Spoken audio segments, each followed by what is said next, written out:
Wow. Wasn't even locked. See, I told you guys I was going to make an effort to drive this car more. The question is, will it start? It should. It was only been like a week or so. Like money, baby.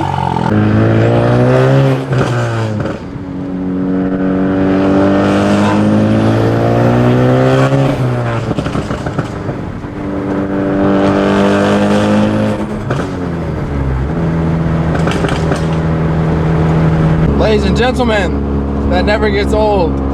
Especially with the sun setting, it looks even better. Yo, I can hear the flutter though. You guys probably won't be able to hear that, but it sounds good.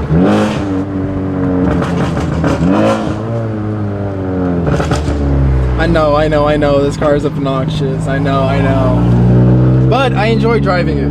Don't mind me, I have my cap underneath my hat, and that's because your boy got his weave done. So it's like a little different look for me today, but next video won't be like this. But by the time you guys are watching this video, me and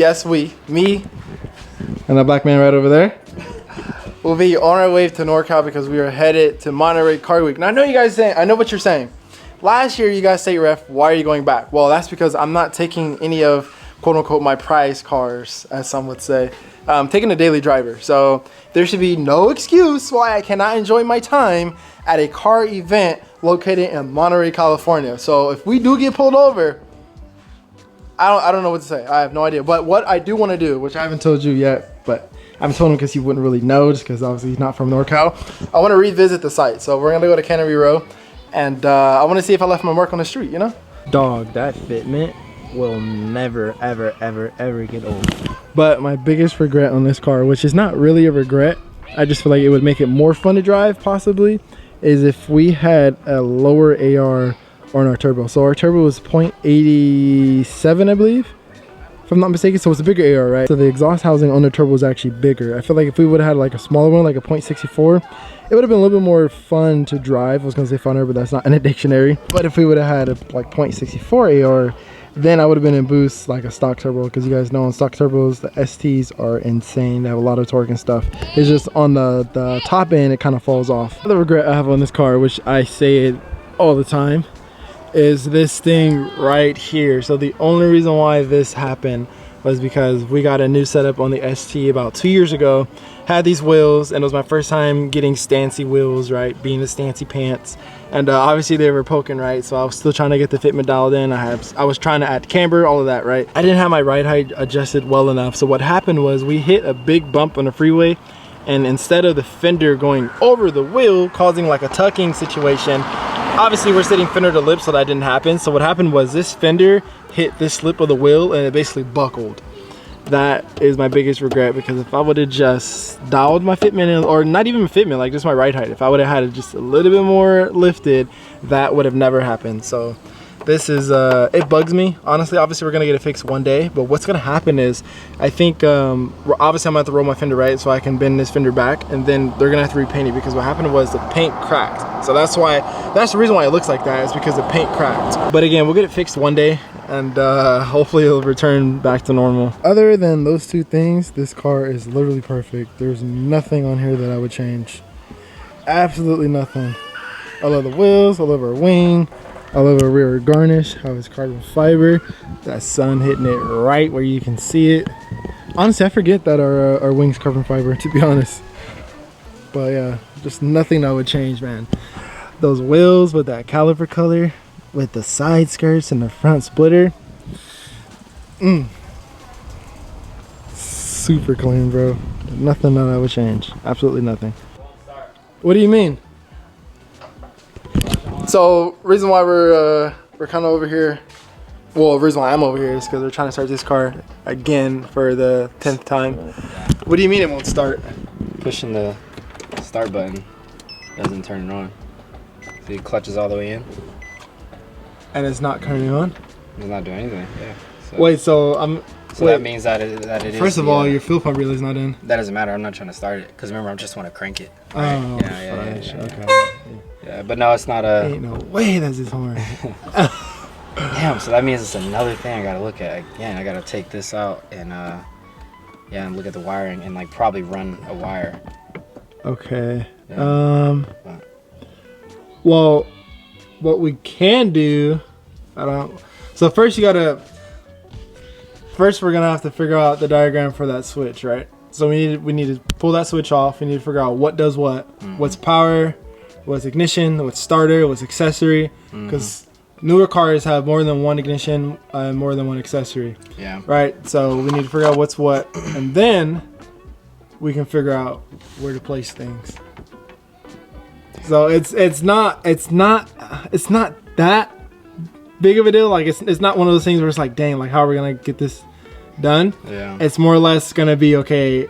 How we're gonna get it done? If that makes any sense, because it's like it's not one of those things like we're lost, like lost at sea, right? We have no way out. It's just one of those things where we're just gonna have to figure it out, just like we did with the drive-by wire, yeah. And that's still not even. Yeah. Well, let me see. Yeah, because you would hear it kind of like, you know, open and closing. Yeah.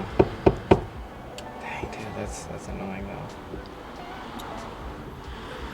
It's not the worst thing in the world, but guys, you can see the stress on his face. Look. Not even stress, bro. It's just freaking sadness, man. Nah, bro, I feel it though. I've been with this man, not the whole entire time, but since his engine's been in his car, so trust me, I get it. Yeah. Damn. All right. Well. Definitely get it. Let's pull this off, I guess. Yeah. So we're gonna take that button off, and we're gonna figure out what that button do. Like I said, I promised you guys that I would make an effort on making more content with the ST and driving it, even though it is annoying trying to get this car out on the streets. Like I said, I'm making an effort. But in other news, let's go ahead and help you man out.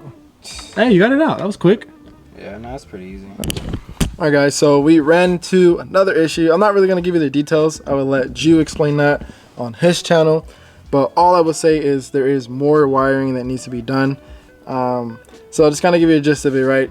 The button's not working because it's not gonna start the car. It's not gonna crank the starter. So what we have to do is we got to figure out how we're gonna crank that starter utilizing a factory button. That's the goal, is to utilize a factory button. So what we're gonna have to do is, again, like I explained earlier, we're gonna have to figure out what this button does. Now, majority of cars out there have a starter at either the ignition key cylinder switch or like a button.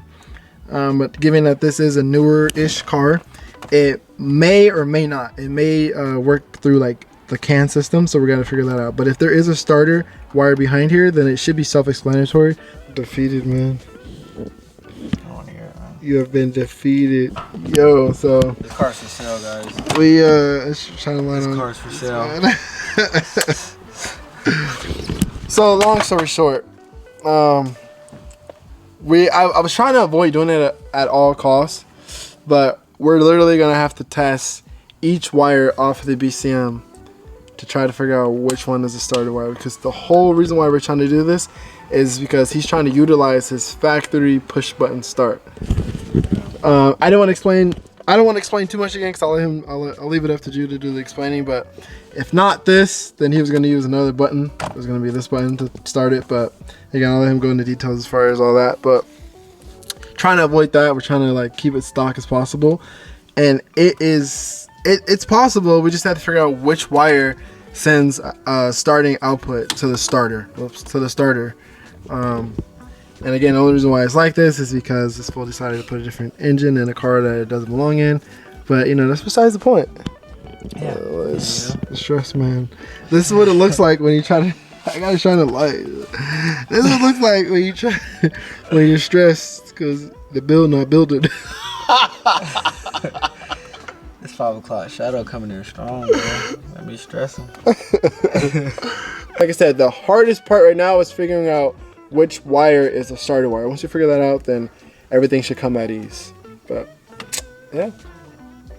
Any last words, then? Stay stock, boys. Stay stock, boys. Don't believe the hype, bro. I'm telling you, it's not it.